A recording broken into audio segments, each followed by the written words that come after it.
आज की वीडियो में हम बात करेंगे कि एक महिला को किन्हीं 5 लोगों ने रास्ते में रोककर उसके गले की सोने की चेन तोड़ ली। तो आईपीसी में यह कौन सा अपराध होगा? आपने न्यूज़पेपर में यह पढ़ा होगा कि 5 लोगों ने एक महिला को रास्ते में रोककर उसकी सोने की चेन तोड़ ली, तो उसे आम बोलचाल में चेन स्नैचिंग कहा जाएगा। तो यह आईपीसी में कौन सा अपराध होगा? नमस्कार दोस्तों, मैं हेमंत एडवोकेट और आप देख रहे हैं हेमंत एलएलबी लॉ। और कई लोग इसे लूट समझ रहे होंगे, लेकिन ये कहीं पर सही भी है और नहीं भी है।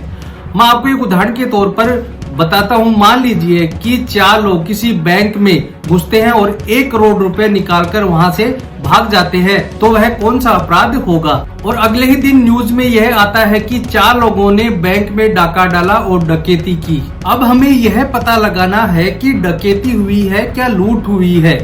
न्यूज़पेपर में यह बात हमको नहीं बताई जाएगी। इसके लिए हमें कानून की तरफ जाना होगा, या जो कानून के ज्ञाता होते हैं उनसे जानकारी लेनी होगी, या फिर जो सुप्रीम कोर्ट के डिसीजन होते हैं, जो आदेश होते हैं, उनको हमें देखना होगा। इससे पहले हमें यह जानना होगा कि चोरी का एलिमेंट यानी तत्व क्या होता है।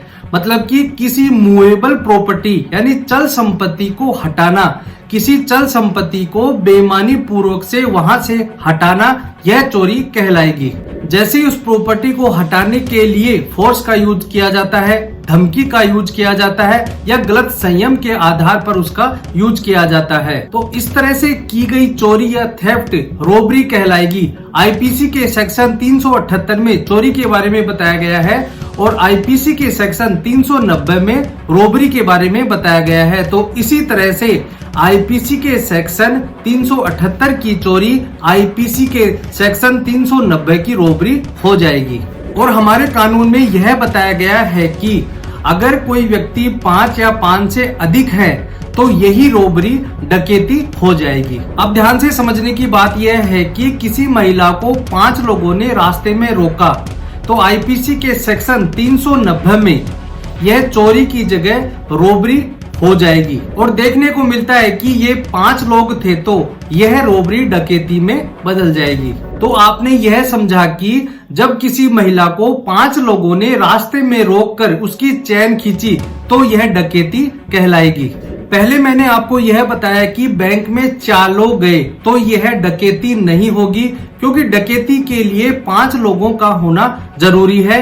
इसके साथ ही फिर उन्होंने यह किया कि बैंक का ताला तोड़कर अंदर घुस गए, ना तो किसी को धमकाया, न ही किसी फोर्स का उपयोग किया। हमारे क्वेश्चन में वहां पर कोई भी व्यक्ति नहीं था, हमने यह नहीं पढ़ा। उन्होंने बैंक का ताला तोड़ा, अंदर घुसे और जो संपत्ति या फिर जो पैसे थे वह निकालकर बाहर आ गए, तो सिंपल यह चोरी का मामला बनता है। तो सिंपल रूप में मैं आपको यह बता देता हूं कि 4 लोग बैंक में घुसे तो यह अपराध होगा चोरी का, और 5 लोगों ने किसी महिला की रास्ते में रोककर चेन तोड़ी तो यह मामला होगा डकैती का।